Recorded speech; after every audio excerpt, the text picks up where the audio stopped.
the massive chambers of the Galactic Council. Stretched like a small city under the dome of Centaurus Prime, 47 different alien species sat in their designated sections, each group looking more different than anything humans had ever imagined before first contact 50 years ago. The air hummed with translation devices, working overtime to convert thousands of different languages and communication methods into something resembling universal understanding. Ambassador Jake Morrison stood alone in the center of it all. His dark suit looked simple and plain compared to the flowing robes, crystal formations, and energy fields that other species wore as clothing. At 52 years old, Jake had spent the last 20 years representing humanity in this same chamber. He had negotiated trade deals, settled border disputes, and helped establish the colonies that now housed over 2 billion humans across the galaxy. Today felt different, though. Today the chamber felt like a courtroom, and Jake was clearly the defendant. Chancellor Vextai rose from the central platform. The Altarian leader stood 8 feet tall, his blue-scaled skin reflecting the chamber's soft lighting. 4 arms gestured gracefully as he spoke, but his black eyes showed nothing but cold judgment. We gather today to address the matter of humanity and their continued violations of civilized galactic law. Jake kept his face neutral. Behind him in the human observation section, he could feel the tension from the small group of humans allowed to attend. Captain Lisa Carter sat rigid in her military uniform, her jaw clenched tight. Dr. Helen Price clutched her datapad so hard her knuckles had turned white. Ambassador Sarah Kim from the Mars Colony delegation looked like she wanted to jump up and start shouting at the entire council. The evidence speaks for itself, continued Chancellor Vextai. The massive screens around the chamber flickered to life, showing footage that Jake recognized immediately. The Battle of Kepler 7 played out in horrifying detail above their heads. The images showed human Marines in their combat armor advancing through a destroyed city. Smoke rose from burning buildings while the distinctive chittering screams of the hive creatures echoed through the chamber's speakers. Jake watched himself 40 years younger, leading a squad through the rubble, his rifle spitting fire at the insectoid monsters that had been consuming every living thing on the planet. "Look at this savagery," declared Counselor Gelenos of the Peaceful Unity, her crystalline form pulsing with different colors as she spoke. Human soldiers showed no restraint, no mercy, no consideration for alternative solutions. Jake finally spoke up. "Those creatures were eating people alive. They had consumed 12 colonies before we stopped them. You could have used stunning weapons," interrupted Senator Kethra of the Harmony Federation. His tentacles writhed with obvious disgust. "You could have captured them for study. You could have found a peaceful solution." "We tried that," Captain Lisa Carter called out from the human section. "The hive doesn't negotiate. They don't communicate. They just consume everything organic they find and convert it into more of themselves." Chancellor Vextai's 4 arms moved in a gesture that meant silence in Altarian culture. "The defendant will limit responses to direct questions from the council," the footage continued. Jake watched human ships ramming themselves into hive vessels when their weapons ran out of ammunition. He saw Marines detonating grenades while still holding them to take out clusters of hive warriors. The other council species made sounds of revulsion and horror at displays of tactics they considered barbaric. "Explain this behavior," demanded Counselor Prinda of the Serenity Collective. Her species communicated through color changes in their skin, and right now, she was cycling through deep reds and purples that meant extreme displeasure. Jake straightened his shoulders. "We call it sacrifice. When innocent lives are at stake, humans will give up their own lives to protect others. Every Marine in those images volunteered for those missions knowing they probably wouldn't come home. Voluntary suicide attacks are illegal under galactic law," stated Chancellor Vextai flatly. "So is allowing entire species to be consumed by monsters," Jake shot back. The chamber erupted in angry chittering, electronic screeching, and various other sounds of outrage from the assembled aliens. Jake had apparently committed some massive breach of protocol by talking back to the Chancellor directly. Dr. Helen Price stood up in the human section. If I may address the Council, the Hive represents an existential threat to all organic life. In the galaxy, human military doctrine developed specifically to counter threats that cannot be reasoned with or contained. Sit down, ordered Counselor Vextai. Humans have demonstrated time and again that their first response to any problem is violence. The Frontier Uprising, the Belter Raids, the Titan Incident. In every case, humans chose military action over diplomatic solutions. Jake felt his temper rising but forced himself to stay calm. The Frontier Uprising happened because slave traders were kidnapping human children. The Belter Raids were pirate attacks on our cargo ships. The Titan Incident was a terrorist attack on a civilian research station. In every case we responded to attacks on innocent people. You responded with disproportionate force, accused Senator Kethra. Your military doctrine calls for total destruction of enemy capabilities. You take no prisoners. You show no mercy. You fight wars like they are competitions to see who can cause the most death. Captain Carter stood up again despite the Council's earlier order. We fight wars to end them as quickly as possible. Every day a war continues means more innocent people die. Human military doctrine is designed to save lives by ending conflicts decisively by committing genocide, snarled Counselor Prinda, her skin now flashing angry orange patterns. By stopping actual genocide, Jake replied firmly. The Hive had consumed over 40 million sentient beings before we intervened. How many more should have died while you debated peaceful solutions? The screens changed to show different footage now.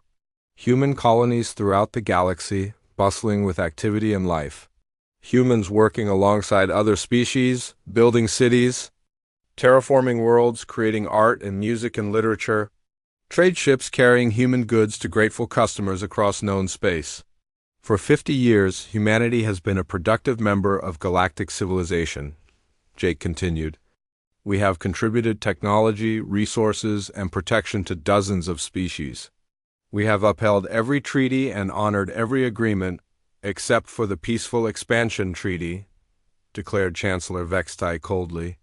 Article 12 specifically prohibits the development or deployment of weapons designed for total warfare.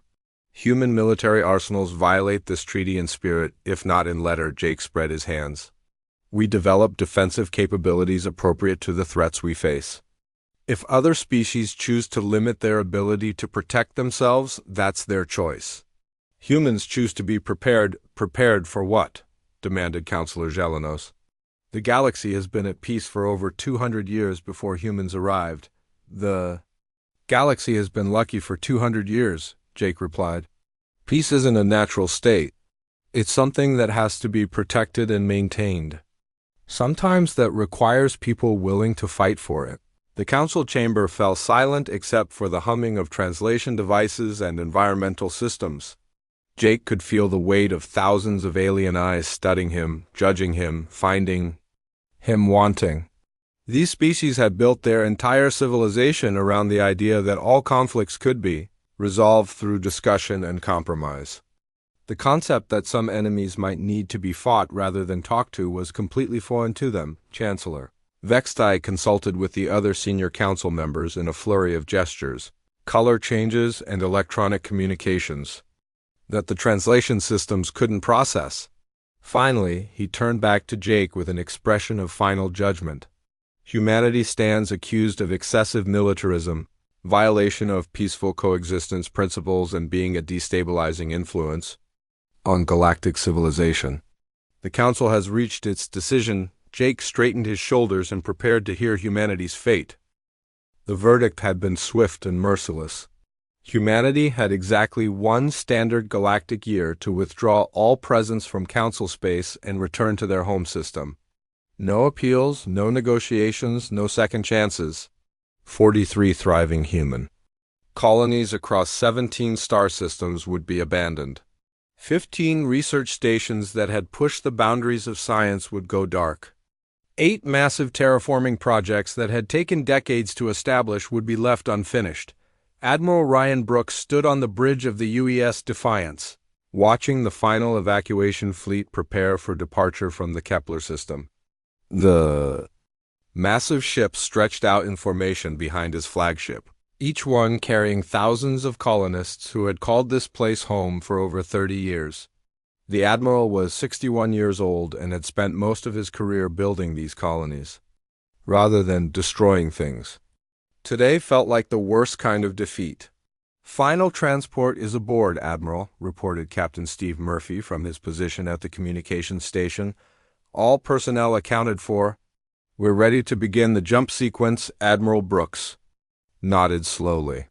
Through the bridge windows he could see Kepler-7 in the distance. The world where humanity had made its most famous stand against the Hive was now being left behind like everything else. The cities they had rebuilt after the war gleamed in the light of the system's twin suns. Millions of humans had lived and worked and raised families on that world. Now it would sit empty until some other species claimed it. "What about the defense platforms?" asked Commander Lisa Brown from the tactical station. "Council observers are demanding we destroy them before we leave." "Absolutely not," Admiral Brooks replied firmly. "Those platforms have kept this system safe for 20 years. If the Council wants them gone, they can figure out how to do it themselves." Dr. Helen Price looked up from her science station where she had been reviewing evacuation manifests. "Admiral, we're leaving behind technology that took us decades to develop: the orbital factories, the mineral processing stations, the agricultural systems.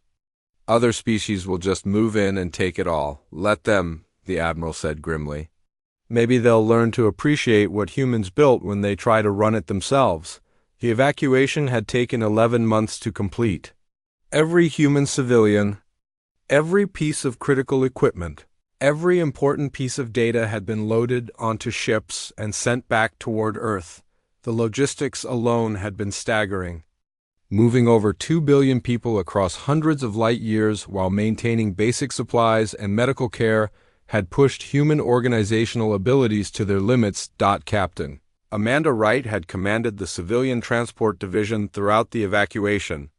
Her ships had made over 3,000 trips between human colonies and Earth, carrying families who had never seen their species' home world. Many of the younger colonists had been born in space and knew nothing about Earth except stories from their parents and grandparents. "It's not fair," 10-year-old Billy Martinez had told Captain Wright during one of the transport runs. His family had been living on the agricultural world of New Kansas for 3 generations. "Why do we have to leave?" "We never hurt anybody." Captain Wright had struggled to find an answer that would make sense to a child. "Sometimes grown-ups make decisions that don't seem fair." "Billy, but we're all going to stick together and make new homes." The boy had pressed his face against the transport's window, watching his world shrink behind them. "Will we ever come back?" "I don't know," Captain Wright had answered honestly. "But if we do, we'll be stronger than when we left." Now, as the final ships prepared to leave Council space forever, those words felt like either a promise or a threat, depending on who was listening. Admiral Brooks had made sure that every human military officer understood that this was not surrender. This was strategic withdrawal. There was a difference, and someday the galaxy might learn what that difference meant. The jump to hyperspace began with the smallest ships going first. Transport vessels carrying civilian families disappeared in flashes of blue light, beginning their journey back to the Sol system. Next came the cargo haulers loaded with industrial equipment and critical resources. Finally, the military vessels began their departure sequence.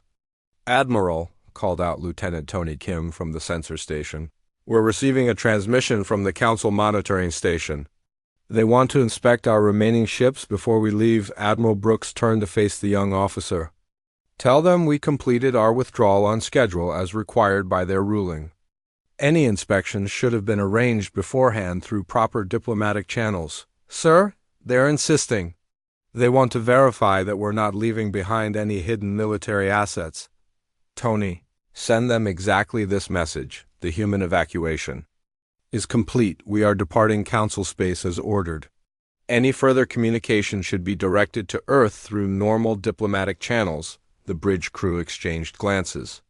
They all knew that Admiral Brooks was essentially telling the Council monitors to go away in the politest possible terms. It was the kind of diplomatic insult that would probably generate formal complaints and angry letters for months to come. Dr. Helen Price had been thinking about the bigger picture during the long months of evacuation. As the fleet's chief science officer, she had overseen the transfer of decades' worth of human research and development back to Earth. Admiral, we're not just taking our people home. We're taking everything we've learned out here. Every innovation, every discovery, every advancement we made while working alongside other species. And they're losing all of that, Admiral Brooks observed. The Council seems to think that exiling humans will make their problems go away. They don't realize they just exiled their best problem solvers. Commander Lisa Brown had been reviewing military reports from across human space. Sir, Earth Command has been preparing for our return. They've been upgrading industrial facilities and expanding research programs. President Walsh apparently told the military leaders to assume we'd be on our own for a very long time. Smart. Man, the Admiral replied. We always knew this day might come. Humans don't fit well with species that think every problem can be solved by forming a committee and talking about it for 6 months. Engineer Claire Foster looked up from her station, where she had been monitoring the fleet's technical systems. Admiral, I've been thinking about something. We develop most of our advanced technology by working with other species and learning from their techniques. Now we're going to be isolated and forced to innovate on our own. What are you getting at, Claire? Well, sir, humans have always been good at taking existing ideas and improving them. But now we'll have to create completely new ideas from scratch. We'll either stagnate and fall behind, or we'll develop things that nobody else in the galaxy has ever imagined. Admiral Brooks considered this possibility as the last of the human ships prepared for their final jump. I'm betting on the second option, Claire. Humans do their best work when their backs are against the wall. The UES Defiance was the last ship to leave. Admiral Brooks had insisted on personally ensuring that every human was safely away before he abandoned the colonies they had all worked so hard to build. As his ship's hyperspace engines powered up, he took one final look at the star systems. That had been humanity's first steps into the larger galaxy. Helm, take us home, he ordered quietly. The ship vanished in a flash of blue light, leaving the colonies empty and silent. Within hours, Council observer ships began moving in to claim the abandoned worlds. They would find cities built to human standards, technology designed for human use, and systems optimized for human efficiency. Whether they would be able to understand or maintain any of it remained to be seen. Back on Earth, President Kevin Walsh was already meeting with his advisors to plan for humanity's isolation. The species that had been cast out for being too violent was about to discover what they could accomplish when they stopped worrying about what anyone else thought of them. 25 years had passed since the last human ship vanished from Council space. The galaxy had settled into a comfortable routine of peaceful expansion and diplomatic solutions to every problem. Trade flowed freely between species, scientific knowledge was shared openly, and conflicts were resolved through lengthy discussions in committee rooms rather than on battlefields. The violent humans had become little more than a cautionary tale told to young aliens about what happened when a species chose aggression over cooperation. Admiral Kexvar of the Combined Defense Force stood in the observation deck of his flagship, the CSS Harmony, watching his patrol fleet conduct their routine exercises near the galaxy's outer rim. The Vraxian officer's 6 limbs moved with practiced precision as he reviewed daily reports on his datapad. Piracy was down to almost nothing. Border disputes had been reduced to minor disagreements about mining rights and the last military action his forces had seen was helping evacuate civilians from a volcanic eruption 3 months ago. Admiral, called out Communications Officer Zentai from her station below, we're receiving some unusual readings from the long-range sensor. Array at Station Omega-7. Admiral Kexvar's attention shifted immediately. Station Omega-7 sat at the very edge of Council space, where the galaxy's spiral arms faded into the vast emptiness between star systems. It was a lonely posting monitoring the deep void for anything that might pose a threat to civilization. In the 40 years since its construction, the station had never detected anything more dangerous than the occasional rogue asteroid. "What kind of readings?" the Admiral asked as he moved down to the bridge proper. "Unknown energy signatures, sir. Very faint, but definitely artificial. The computer is having trouble classifying them because they don't match any known technology. In our databases, Admiral Kexvar felt a small chill of unease. The Council's databases contain technological information from every known species in the galaxy. If the computers couldn't identify an energy signature, it meant something completely new was out there. Distance and bearing? Approximately 47 light-years beyond our border, sir. The signals appear to be moving toward Council space. The Admiral considered his options. Standard protocol for unknown contacts was to dispatch a single scout ship for investigation while alerting Council command on Centaurus Prime. The last thing anyone wanted was to provoke a first contact incident with a previously unknown species by showing up with a full battle fleet. "Helm, set course for Station Omega 7. Communications, send a priority message to Council Command informing them of the situation.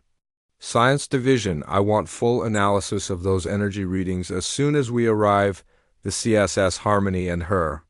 Escort ships jumped to hyperspace, crossing the 20 light-years to the monitoring station in less than 6 hours. What they found when they arrived made Admiral Kexvar question. Everything he thought he knew about the Galaxy Station Omega 7 was gone. Not destroyed, not damaged, simply gone. Where the massive orbital platform had been floating for 4 decades, there was nothing but empty space and scattered debris. The debris itself was wrong somehow. Instead of the twisted metal and burning atmosphere that typically resulted from weapons fire or system failures, the wreckage looked like it had been systematically dismantled and sorted. "Sir," reported Science Officer Pexonal from her station, "I'm reading organic compounds mixed in with the station debris. It looks like the entire crew was processed along with the facility itself." "Processed how?" "I don't know, sir. The organic matter has been broken down to basic molecular components and integrated with the technological materials. It's like someone turned the entire station and everyone on it into raw materials." Admiral Kexvar stared at the debris field in growing horror. Station Omega 7 had housed over 3,000 personnel from a dozen different species. The idea that they had all been reduced to basic molecules was almost too terrible to comprehend. "Admiral," called out Communications Officer Zentai urgently, "new contacts bearing 27-Mark-15. Multiple ships, closing fast." The main display screen lit up with sensor readings that made no sense to anyone on the bridge. The approaching ships were massive, each one larger than anything in the Council fleet. Their hulls seemed to be made of the same organic technological hybrid material they had found in the station debris. Worst of all, the ships were accelerating far beyond what should have been possible for vessels of their size. "All ships, defensive formation," Admiral Kexvar ordered. "Raise shields and prepare for possible hostile contact." The alien ships dropped out of hyperspace less than 1,000 kilometers away, close enough that their details became visible on the screen. They were nightmarish constructions that looked like they had been grown rather than built. Organic curves flowed seamlessly into technological components, and strange lights pulsed beneath their translucent sections like massive circulatory systems. "Sir, they're scanning us," reported Science Officer Pexonal. "The scans are unlike anything in our databases. They're penetrating our shields and analyzing our ship structure down to the molecular level." Admiral Kexvar opened communication channels. "Unknown vessels. This is Admiral Kexvar of the Galactic Council Combined Defense Force. Please identify yourselves and state your intentions."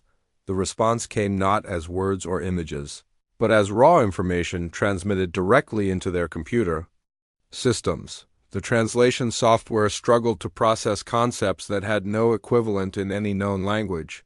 When the message finally appeared on their screens, it was simple and terrifying. "Consumption phase initiated. Resistance will be evaluated and absorbed. Compliance will result in efficient processing.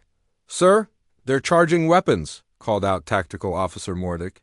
Energy levels are off the scale, all ships, evasive maneuvers. Return fire with full spread. The battle was over before it truly began. The Council ships fired their standard plasma cannons and particle beams, weapons designed to disable rather than destroy. The alien vessels absorbed the energy attacks completely, their hull materials actually growing stronger from the assault. In response, they fired weapons that seemed to unravel matter at the atomic level. The escort ship CSS Unity simply ceased to exist, its molecular bonds dissolving in seconds. The CSS Prosperity lasted longer, but its crew's screams over the communication system ended abruptly as their bodies were converted into the same organic technological hybrid material that made up the alien ships. Admiral Kexvar watched in horror as his fleet was systematically dismantled around him. All remaining ships retreat immediately. Someone has to warn the Council, the CSS. Harmony's engines strained as the ship tried to reach minimum safe distance for a hyperspace jump. Behind them, the alien vessels began processing the wreckage of the destroyed Council ships, their hull materials visibly growing as they absorbed new resources.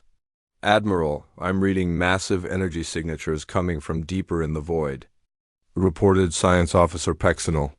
There are hundreds more ships out there. Maybe thousands. The hyperspace jump engaged just as the aliens began pursuing them. Admiral Kexvar's ship limped back toward Council space with damage reports flowing in from every department. Half his crew was dead, his weapons were offline, and his shield generators were failing, but he had accomplished his mission. He had seen the enemy and lived to report back. Communications, priority alpha message to Council Command. Use the emergency channels. Tell them we have contact with a hostile alien force unlike anything we've ever encountered.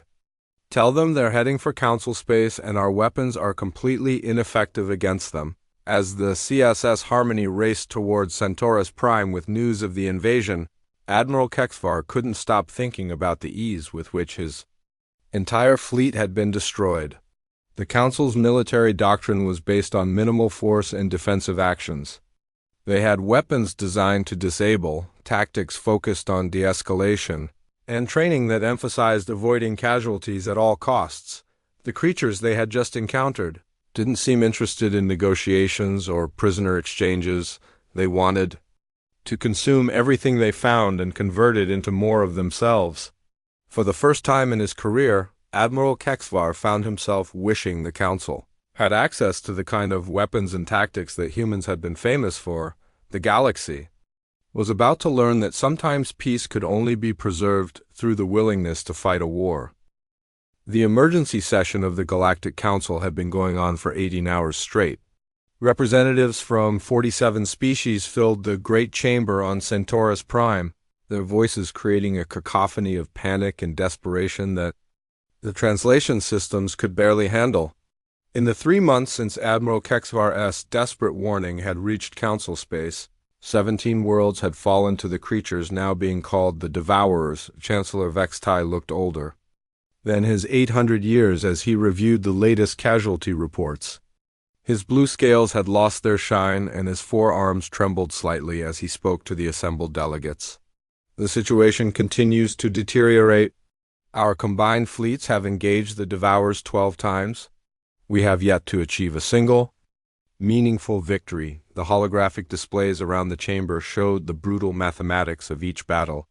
Council ships destroyed, 437. Devourer ships destroyed, 0. Personnel lost, over 2 million. Enemy casualties, unknown, possibly none. The Devourers seemed to absorb damage and convert it into strength, growing larger and more powerful with each engagement. Senator Kethra of the Harmony Federation spoke from his delegation's section, his tentacles writhing with barely controlled fear. Our military doctrine has served the galaxy well for over 2 centuries. Perhaps we simply need to modify our tactics and develop new weapons. With what resources? Demanded Counselor Prinda, her skin flashing angry red patterns. The Devourers are consuming entire industrial worlds. Every factory we lose makes us weaker while making them stronger. Dr. Zarash, the Council's chief military analyst, had been studying combat footage from the failed battles for weeks. The Corvathian scientist's normally calm demeanor had cracked under the pressure of finding solutions that didn't seem to exist. Honorable delegates, I must present some difficult truths about our current situation. The chamber fell silent except for the humming of environmental systems and translation devices. Everyone had been dreading this moment when someone would finally say out loud what they all suspected. Our weapons are designed for peacekeeping operations against other Council species. Plasma cannons that disable rather than destroy. Particle beams calibrated to minimize casualties. Shield systems built to protect rather than facilitate aggressive action. None of these systems are effective against an enemy that adapts to and absorbs energy attacks. Dr. Zarash activated a holographic display showing detailed analysis of Devourer technology. Their ships appear to be living organisms fused with advanced technology. When we attack them, they literally eat our weapons fire and use it to grow stronger. Our defensive mindset has left us completely unprepared for total warfare. Chancellor Vextia's voice was barely above a whisper. What are you suggesting, Doctor? I am suggesting that our fundamental approach to conflict resolution is inadequate for this threat. We need weapons designed to kill rather than disable. We need tactics focused on destruction rather than de-escalation. We need soldiers trained for total war rather than peacekeeping. The chamber erupted in shocked protests from dozens of species. The idea of abandoning their peaceful principles went against everything the Council had stood for since its founding. Several delegates began shouting about the moral implications of adopting violent methods, while others argued that there had to be diplomatic solutions that hadn't been explored yet.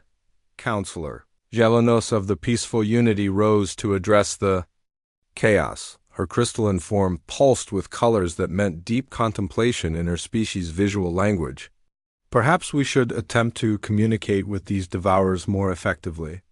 There may be translation barriers preventing proper dialogue. They don't want to talk. Admiral Kexvar said flatly from the military advisory section. I was there during first contact. They told us exactly what they intended to do. Consume us and process us into more of themselves. There's nothing to negotiate, then what do you propose? Asked Senator Morvek of the Scientific Consensus. We cannot simply abandon our principles and become the very thing we have spent centuries trying to evolve beyond. Dr. Zarash looked around the chamber at the frightened faces of species that had never faced a truly existential threat before. There is one possibility that no one wants to discuss. The silence that followed was heavy with dread.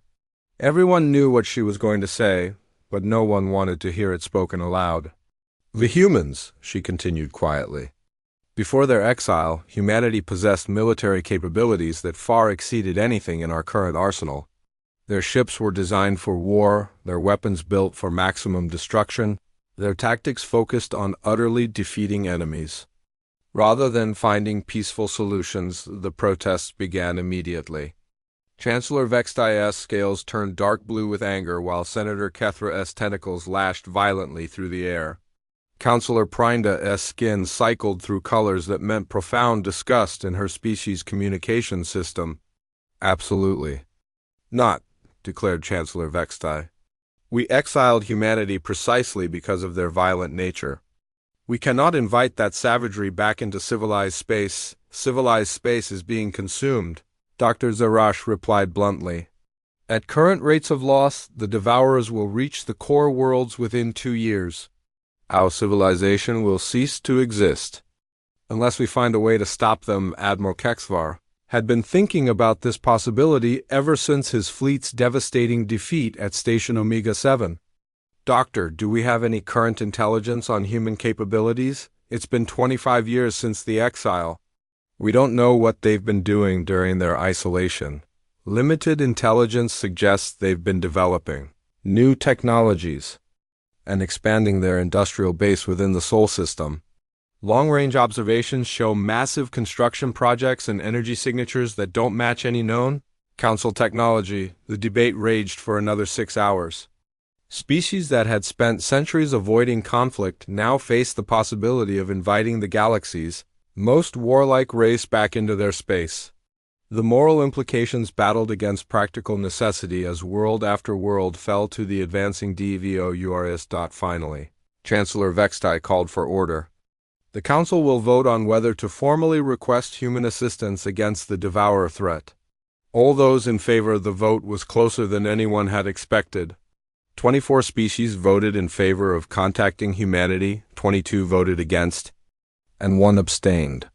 By a margin of just 2 votes, the Galactic Council that had cast humanity out in disgrace now found itself preparing to beg for their help. The message would be transmitted on old, diplomatic frequencies that hadn't been used in decades.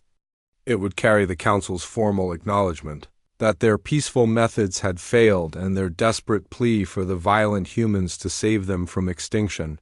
3 days later, President Kevin Walsh sat in the Oval Office reading the most ironic document in human history. The same council that had branded humanity as too dangerous for civilized space was now formally requesting their military intervention to preserve galactic civilization. Secretary of Defense Carol Jenkins stood beside his desk, her expression mixing anger with grim satisfaction. Mr. President, the Joint Chiefs are recommending full mobilization. Our intelligence suggests the Devourer threat is real and will eventually reach Earth if not stopped. President Walsh read through the Council's desperate message one more time. Every paragraph dripped with the kind of reluctant humility that came from facing extinction. They called us barbarians, Carol. They said our methods were too violent for civilized beings. Now they want us to use those same methods to save them. Yes. Sir, the irony is not lost on any of us. The President stood and walked to the window overlooking the Rose Garden. Beyond the peaceful Earth scene, he knew that massive shipyards in orbit around Luna and Mars were already humming with activity. For 25 years, humanity had been preparing for the day when they might need to fight for their survival without any allies. Now it seemed they would be fighting for everyone's survival. Draft a response to the Council, President Walsh said finally. Tell them we'll consider their request. And Carol, contact Admiral Brooks. It's time to show the galaxy what humans have been building while they thought we were sulking in exile. The human fleet that emerged from hyperspace at the edge of Proxima Station was unlike anything the galaxy had ever witnessed. 200 ships dropped out of faster-than-light travel in perfect formation, their hulls gleaming with technologies that Council sensors couldn't identify. Each vessel radiated power signatures that dwarfed the largest Council battleships, and their weapon arrays were clearly built for one purpose: total destruction of anything that threatened them. Admiral Ryan Brooks stood on the bridge of his flagship, the UES Retribution, studying tactical displays that showed the desperate battle raging ahead of them. Council forces were being systematically destroyed by a massive Devourer fleet that had been consuming the Proxima system for the past week. 17 Council ships remained operational out of an original force of over 60 vessels. Admiral, reported Captain Steve Murphy from the communications station, we're receiving distress calls from the surviving Council ships. They're requesting immediate assistance. Admiral Brooks had aged considerably during humanity's 25 years of exile. His hair was completely white now and deep lines creased his face, but his eyes still held the same determination that had carried humanity through countless battles. Open a channel to all Council vessels. The response was immediate. Dozens of alien voices began speaking at once in languages that the translation system struggled to process. Fear was universal, though, and Admiral Brooks could hear the desperation in every transmission regardless of what species was speaking. This is Admiral Brooks of the Human Expeditionary Fleet, he announced calmly. We're here to deal with your Devourer problem. All Council ships are to withdraw to minimum safe distance immediately. Admiral Brooks, came a familiar voice over the communication system. This is Admiral Kexvar of the Combined Defense Force. We have been fighting these creatures for 6 hours. Our weapons have no effect on them whatsoever. Admiral Brooks studied the tactical situation on his displays. The Devourer ships were even larger than intelligence reports had suggested, and their organic technological hybrid construction made them look more like living creatures than spacecraft. Admiral Kexvar, your weapons are designed for peacekeeping operations, ours are not. Please clear the battlefield so we can work. The human fleet moved into attack formation with a precision that impressed even the retreating Council forces.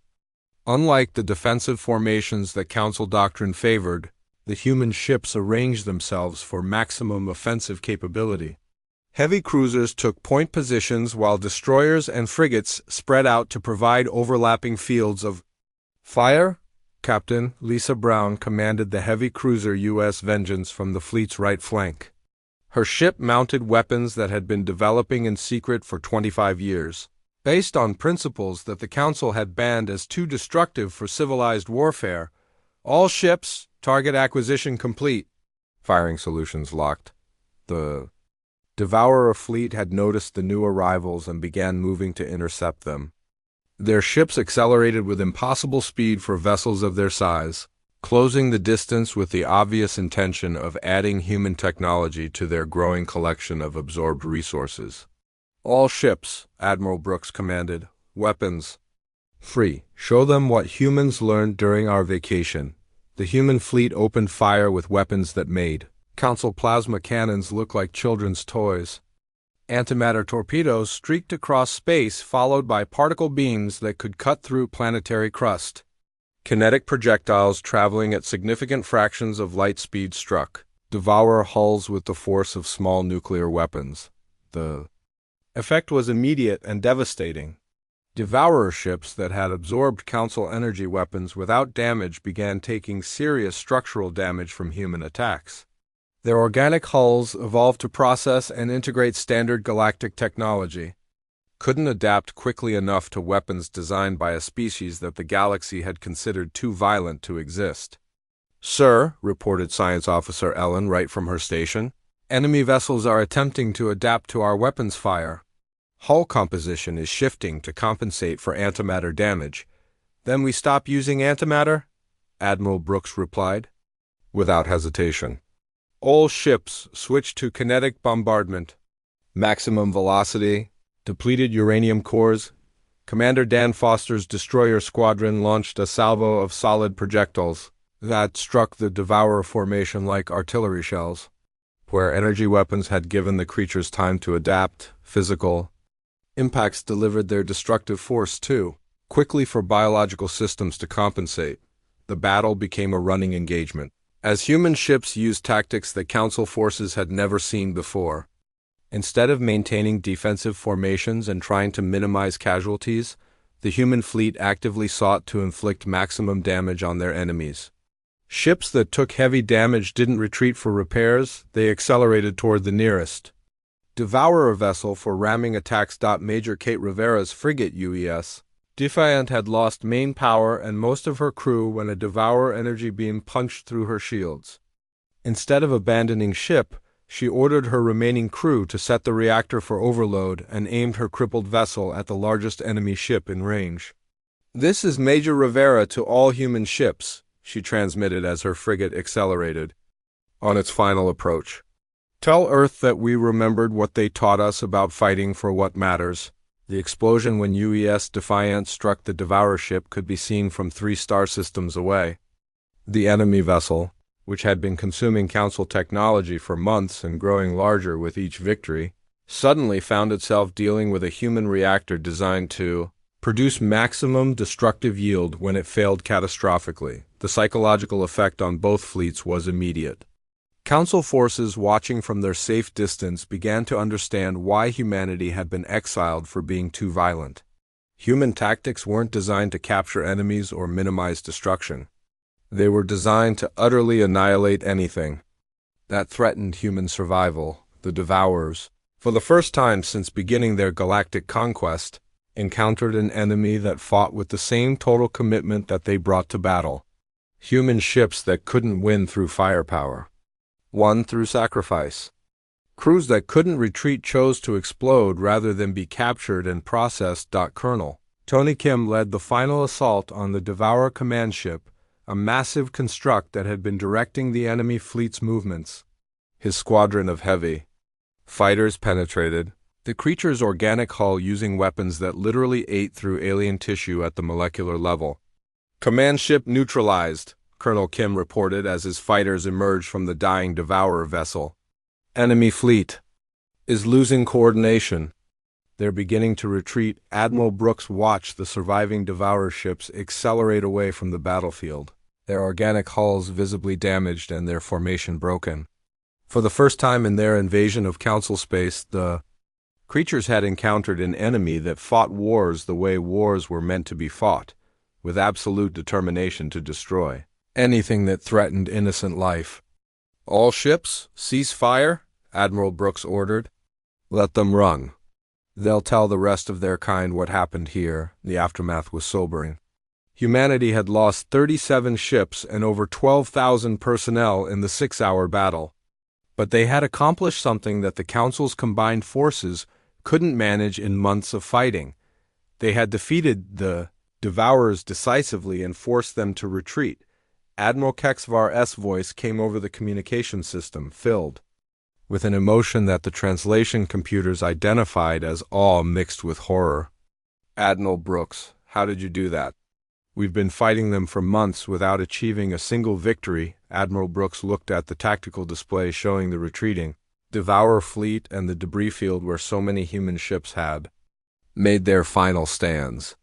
Admiral Kexvar, you fought them the way civilized species fight wars. We fought them the way humans fight wars. There's a difference, and now the galaxy knows what that difference costs the human fleet regrouped around Proxima Station as rescue operations began for both human and Council survivors. In the distance, the Devourer fleet continued its retreat toward the galactic rim, carrying news of their defeat to whatever massive force waited in the void between galaxies.